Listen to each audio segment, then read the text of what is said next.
और इनको वर्षों से केंद्र सरकार के द्वारा आरक्षण नहीं दे करके पीछे धकेलने का काम कर रही है। सबसे ज़्यादा पीछे है, जिसको आगे लाने की आवश्यकता है। सरकारी नौकरी में अन्य सुविधाएं मिले, उसके बावजूद भी हम लोग के आरक्षण पर कोई विचार नहीं किया जा रहा है।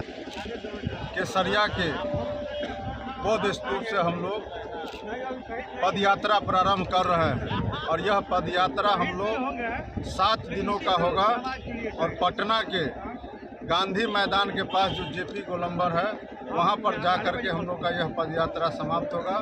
और इस 7 दिनों के अंदर में हम लोग लगभग दर्जनों जगह पर हम लोग का सभा होगा और जितने भी बिहार के तमाम जिले के अति पिछड़ा समाज के लोग हैं इस पद यात्रा में शामिल होंगे और जगह जगह पर भी उन लोग के द्वारा कार्यक्रम में और सभा किया जाएगा। और इस पद यात्रा के माध्यम से हम लोग जो बिहार सरकार के द्वारा अनुशंसा भेजी गई है, जिसके कारण भारत सरकार के दोहरी नीति के खिलाफ हम लोग का यह पद यात्रा है। और इस पद यात्रा के माध्यम से हम लोग मांग करते हैं कि हम तमाम जो पिछड़ा वर्ग के जाति हैं, जिसमें दर्जनों जाति शामिल हैं और इनको वर्षों से केंद्र सरकार के द्वारा आरक्षण नहीं दे करके पीछे धकेलने का काम कर रही है। और इसी उद्देश्य को पूर्ति के लिए हम लोग यह पद यात्रा कर रहे हैं। और इसके बावजूद भी अगर हमारी मांग को गंभीरता से नहीं लिया जाता है, उसको पूरा नहीं किया जाता है, तो निश्चित रूप से इस आंदोलन को हम लोग और तेज करेंगे। और आगामी जो 2024 में लोकसभा चुनाव है, उस चुनाव में हम लोग बिहार के अंदर से भारतीय जनता पार्टी और केंद्र सरकार को बुखार फेंकने का, जो भी सरकार, चाहे वह केंद्र सरकार में बैठे हुए सत्ता पक्ष के लोग हो या विपक्ष के लोग हो, हम इस कार्यक्रम के माध्यम से यह भी जानना चाहते हैं कि आखिर अति पिछड़ा का क्या दोष है जिसके कारण इनको आगे नहीं बढ़ने दिया जा रहा है।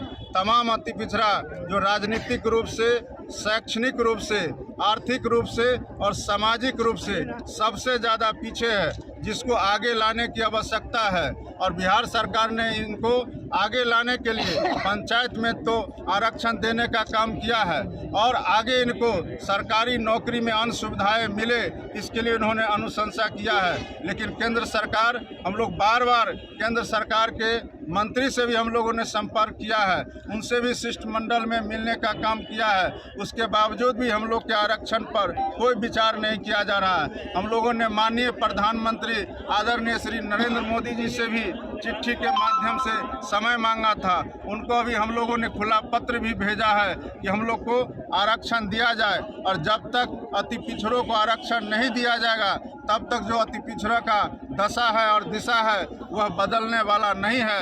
हम लोग पीछे हैं, हम लोग को आगे लाने की आवश्यकता है। यह 150 किलोमीटर का है और 7 दिनों तक चलेगा।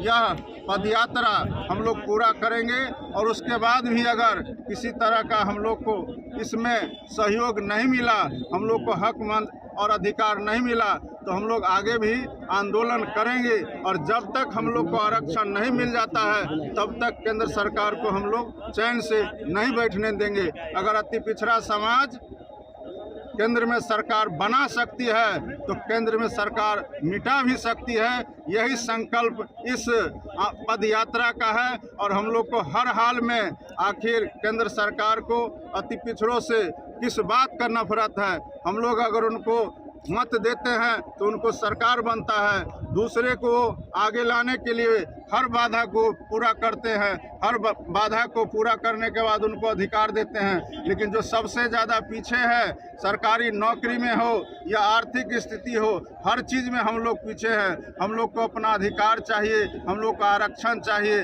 और आरक्षण से न हम लोग को ज़्यादा चाहिए और न ही आरक्षण से हम लोग को कम चाहिए।